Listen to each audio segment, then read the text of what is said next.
lagi sama Mimin di channel kesayangan kita, yaitu Mangaku, kumpulan para wibu yang tidak bau bawang. Hai. Lalu Jin-Ah tiba-tiba ingin ikut Jinwo berolahraga. Sepertinya Jin-Ah penasaran dengan perubahan pada Jinwo. Makanya dia ingin melihat langsung latihan yang dilakukan Jinwo. Kemudian Jinwo menanyakan pada Jin-Ah bagaimana bila Jin-Ah mendapatkan uang 3 miliar won. Apa yang akan Jin-Ah lakukan? Jin-Ah pun hanya menjawab ingin mendepositkan uangnya atau membeli rumah baru yang lebih besar. Ya kita tahu ya guys, kalau Jinwo ini di sini tuh masih miskin, rumahnya jadi masih kecil sekarang. Jin-Ah bingung, mengapa Jinwo menanyakan uang yang tidak masuk akal itu. Jinwo pun mikir hal yang sama. Namun, ternyata isi kertas yang diberikan Yojin tempo lalu adalah surat yang berisikan rencana pembuatan kantor serikat. Dan Yojin ingin membangun kantornya di gedung yang seharga 3 miliar won. Jinwo pun gak habis pikir akan hal itu, karena hanya untuk melakukan raid sebanyak 19 kali sampai harus membangun kantor dengan harga 3 miliar won membuat Jinwo berpikir bahwa itu tidak masuk akal.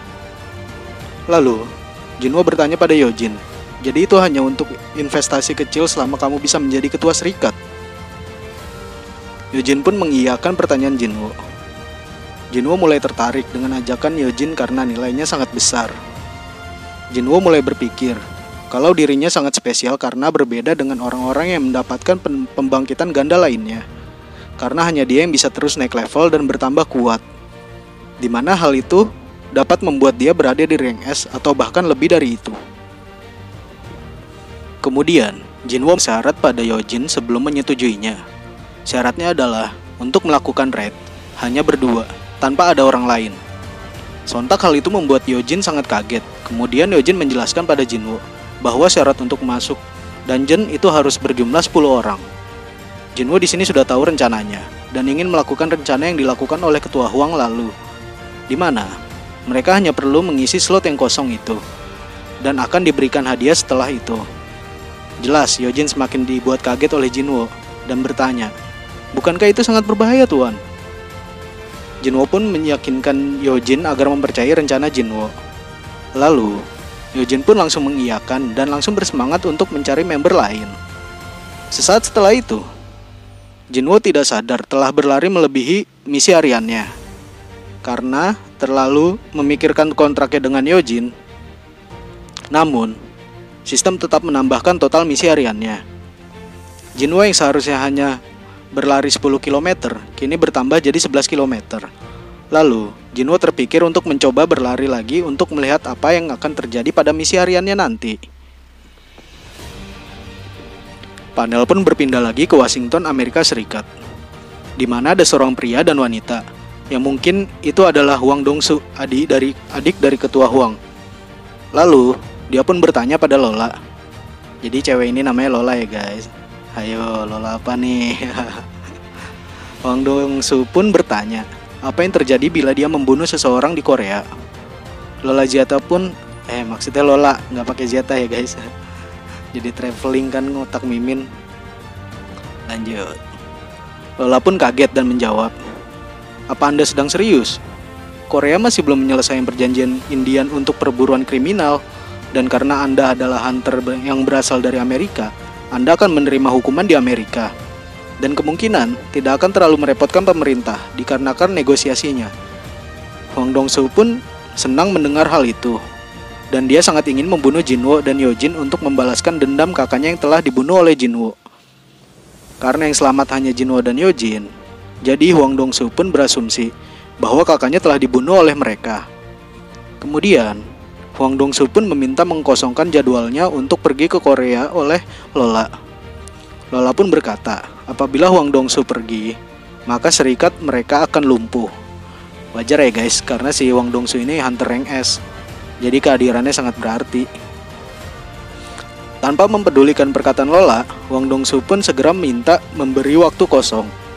Kemungkinan 2 minggu dari sekarang, ucap Lola. Hwang Dong-soo pun sangat ingin membalaskan dendamnya sesegera mungkin dan ingin membunuh Jinwo dan Yojin dengan tangannya sendiri. Lalu panel berpindah pada MC kita, di mana Jinwo yang sudah menyelesaikan misi hariannya sebanyak 2 kali lipat, yang membuat misi hariannya menjadi misi rahasia. Misi rahasianya adalah sebuah kunci dungeon. Kemungkinan dungeon ini adalah dungeon ranking S. Karena Jinwo tidak mau menyia-nyiakan hadiah misinya itu, Jinwo pun langsung membuka dungeon itu dan langsung memasuki dungeon rahasianya. Dan benar saja, kemungkinan dungeon ini ada di rank S, di mana kemungkinan selamat dari situ adalah 0. Karena Jinwo memiliki Heartstone yang bisa membuatnya keluar dari dungeon apabila dia merasa tidak kuat lagi.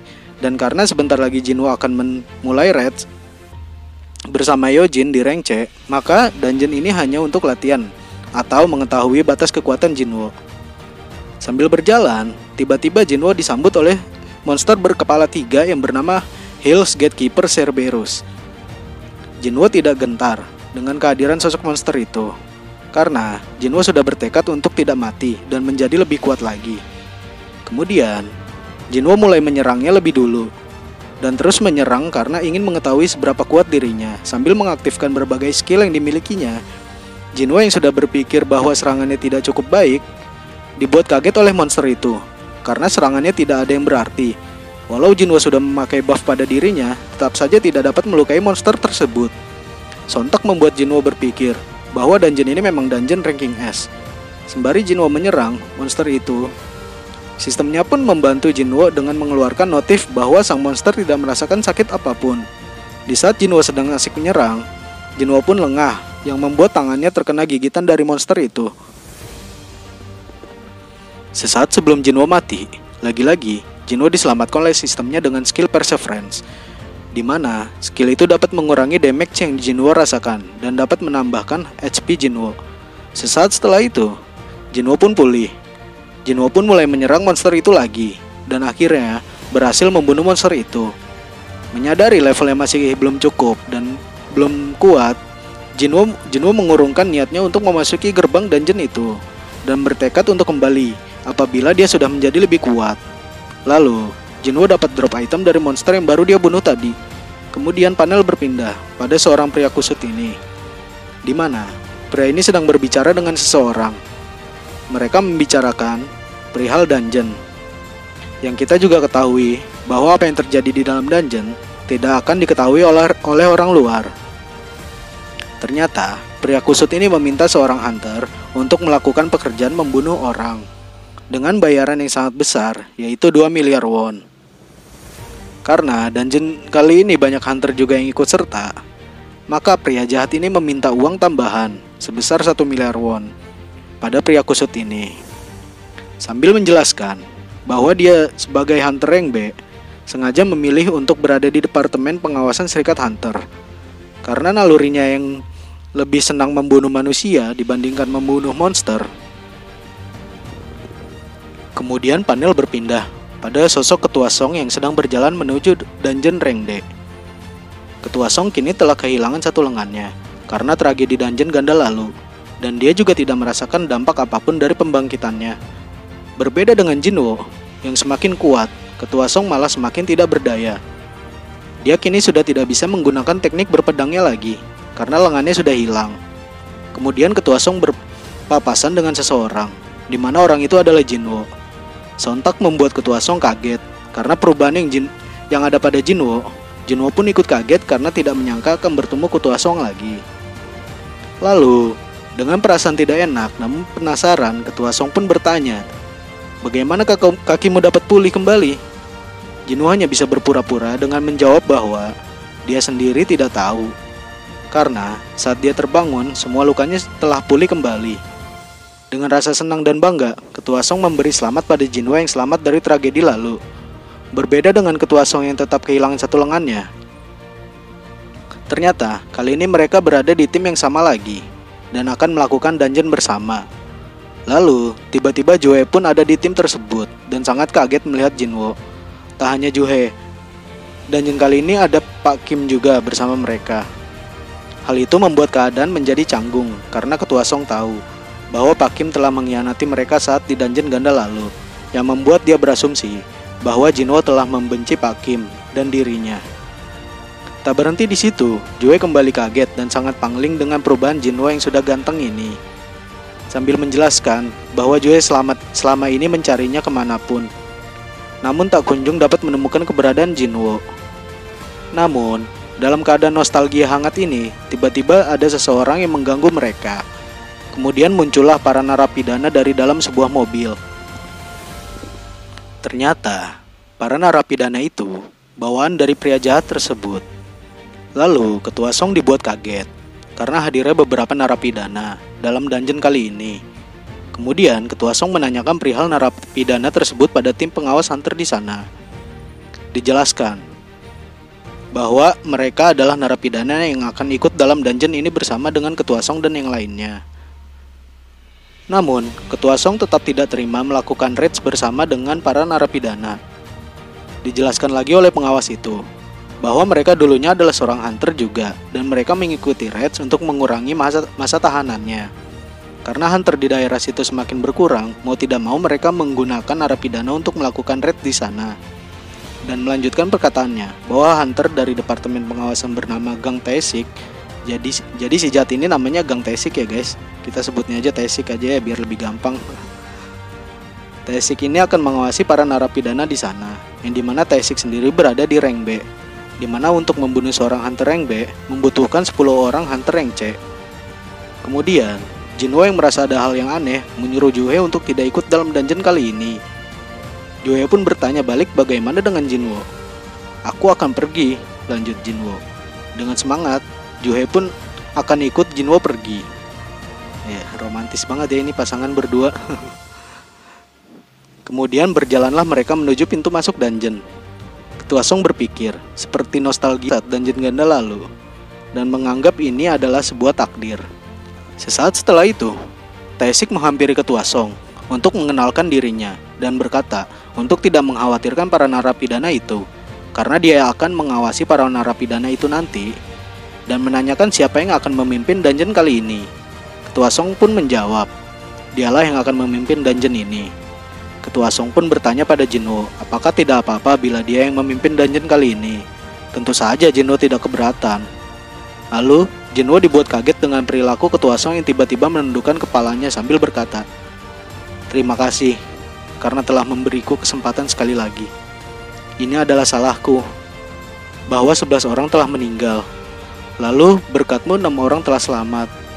Tanggung jawab terbesar ada padaku, di mana aku tidak dapat melindungi semuanya. Dan aku membungkuk padamu sebagai wujud terima kasih dari semua hunter tersebut. Sekali lagi, terima kasih Sung Jinwo. Sesaat setelah itu, masuklah mereka dalam dungeon tersebut dengan disambut monster goblin di sana. Dengan mudahnya, seorang narapidana langsung membunuh goblin tersebut.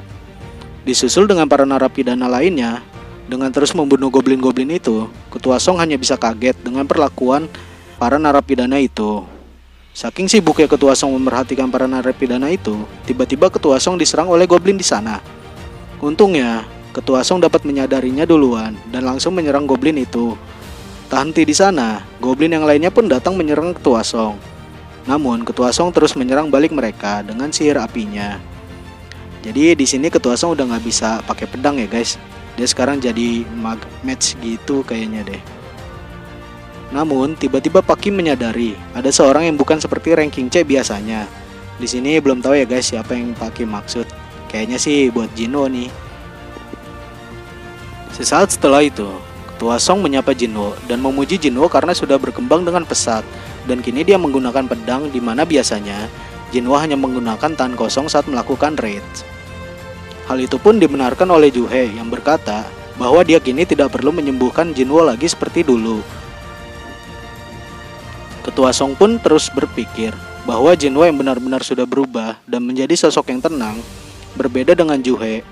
Hanya melawan goblin saja Juhe tetap merasakan takut, yang dimana trauma akan dungeon ganda lalu masih tidak bisa dia lupakan. Kemudian mereka terhenti di sebuah lorong yang menjadi 3 cabang. Taesik pun dengan niat jahatnya berkata pada Ketua Song untuk berpencar, membagi semua tim. Ketua Song pun langsung mengiyakan tawaran Taesik, dan Taesik akan membawa para narapidana bersama dengannya. Jinwo dengan nalurinya langsung menyarankan Ketua Song untuk mengambil jalur kiri. Sebelum mereka berpisah, Jinwo dan Taesik pun saling bertatapan. Jinwo pun hanya memikirkan untuk langsung membunuh bos dungeon di sana, karena Goblin tidak memberikan EXP yang banyak padanya. Tapi ada hal yang lebih Jinwo pikirkan, bahwa Taesik adalah orang yang mencurigakan dan mengkhawatirkan Jinwo. Sesaat setelah itu, mereka memasuki lorong. Taesik pun berbicara pada narapidana itu.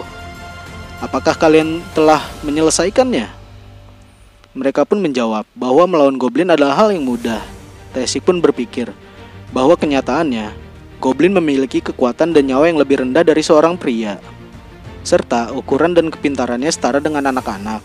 Tapi, mengganggu target dengan sembunyi-sembunyi dan memakai jumlah untuk menerjang lawan, tentu saja, meskipun kamu memberikan senjata pada anak-anak, hasilnya tetap akan menyebalkan.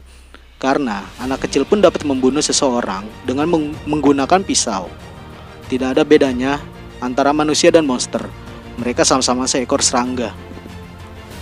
Kemudian, Taesik menanyakan pada para napi itu, apakah kalian dapat membunuh anak-anak? Para napi pun merasa tidak tertarik dengan pertanyaan Taesik itu. Lalu, Taesik melanjutkan bahwa mereka akan menemukan ratusan anak-anak di dungeon ini. Para napi pun terkejut, mengapa ada anak-anak di dalam dungeon? Namun, anak-anak yang dimaksud Taesik adalah para goblin yang sedang mengintai mereka di sana. Para napi pun langsung menjawab, tentu saja kami akan bunuh mereka semua. Hal itu membuat Taesik merasa puas dengan jawaban mereka. Karena hal itulah yang akan dia laporkan ke Serikat nanti, bahwa mereka mati karena diserang oleh ratusan goblin. Lalu panel berpindah pada Pak Kim yang merasa bosan, karena lawannya hanyalah goblin yang sangat mudah dikalahkan. Lalu, Pak Kim memikirkan bahwa tingkatan dungeon dengan hunter tidak akan berbeda jauh dari level para hunter yang ikut, dan Pak Kim telah memutuskan untuk segera meminta maaf kepada Jinwo setelah raids ini berakhir. Pak Kim pun menanyakan hal tersebut pada rekan tim yang ikut juga pada dungeon ganda lalu, bahwa apa dia tidak merasa bersalah telah mengkhianati Jinwo di sana, dan menyuruhnya untuk meminta maaf pada Jinwo.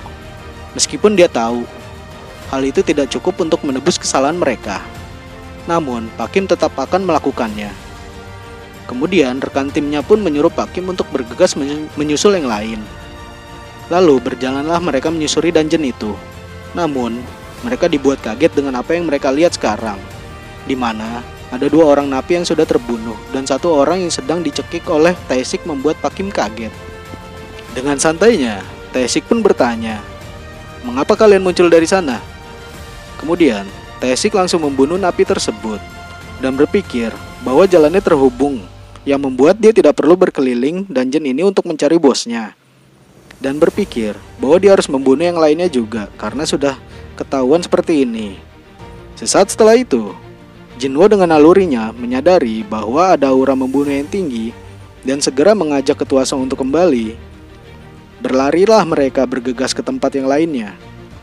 Sebelum Jinwo sampai ke sana, Jinwo dikagetkan dengan serangan dadakan yang dilakukan oleh Taesik. Beruntungnya, Jinwo dapat dengan mudah menahan serangan dadakan tersebut. Jinwo pun bertanya, "Apa yang kamu lakukan?" Taesik berpikir, Jinwo seorang yang tidak dapat diremehkan, karena dia bisa menahan serangan dadakan yang dilakukan Taesik barusan. Taesik pun berbicara pada Jinwo, "Kamu berhasil menghentikanku. Nalurimu tajam juga." Karena Taesik merubah rencananya untuk membunuh mereka semua, Taesik mencoba membunuh yang paling merepotkan terlebih dahulu, yaitu Juhe. Karena Juhe adalah seorang healer yang dapat memulihkan mereka nanti. Juhe hanya bisa terkejut karena serangan dadakan tadi. Dilanjutkan Taesik berbicara bahwa dia akan membunuh mereka semua seperti para napi di situ. Ketua Song pun hanya bisa kaget dan berkata, "Tunggu, mengapa anggota serikat melakukan ini?" Lalu, Jinwo menyadari sesuatu, bahwa Pak Kim sedang terkapar di sana, di mana Pak Kim sedang berhayal tentang keluarganya dan tidak ingin mati di tempat itu hari ini. Sontak membuat Jinwo kaget dengan apa yang terjadi pada Pak Kim, di mana kondisi Pak Kim saat ini sangat parah. Kemudian Jinwo langsung meminta Juhe untuk menyembuhkan Pak Kim. Saat sedang disembuhkan oleh Juhe, Pak Kim berkata bahwa dia sudah tidak dapat diselamatkan karena dia sudah banyak kehilangan darah. Namun Jinwo berkata kalau Pak Kim harus tetap hidup untuk keluarganya dan agar Jinwo tetap dapat membenci Pak Kim. Namun Jinwo dikagetkan saat Pak Kim meminta maaf kepadanya. dan terus menjelaskan bahwa sebenarnya dia tidak ingin meminta maaf dengan cara seperti ini. Namun, bila dia menundukkan kepalanya, Pak Kim akan mati. Sekali lagi, Pak Kim benar-benar meminta maaf pada Jinwoo dan langsung menundukkan kepalanya, yang bertanda bahwa Pak Kim kini sudah mati. Sontak, hal itu memicu amarah Jinwoo pada Tae-sik dan langsung menanyakan apa yang sudah dia lakukan pada Pak Kim. Namun, Tae-sik menanggapinya dengan sebuah alasan bahwa itu ulah monster. Karena biasanya dia melakukan pembunuhan di dalam dungeon menggunakan cerita kalau mereka mati disebabkan serangan dari monster. Sontak, hal itu membuat Jinwoo makin murka pada Tae-sik. Lalu, Ketua Song menenangkan Jinwoo karena Tae-sik menurutnya berbeda di level di atas Jinwoo. Dan Ketua Song lah yang akan melawan Tae-sik karena Ketua Song merasa paling kuat di sana. Meski dia tahu Tae-sik jauh lebih kuat darinya, Ketua Song tetap akan melawan Tae-sik dan segera mengambil pedang milik Pak Kim. Ketua Song pun meminta buff serangan fisik pada Juhe karena Ketua Song akan melawannya dengan pedang. Gila, lagi jadi superhero nih Ketua Song. Oke guys, segitu dulu alur cerita dari Jinwoo ya. Kita lanjut di part selanjutnya. Dan jangan lupa like, komen, dan subscribe-nya ya guys. Bye-bye.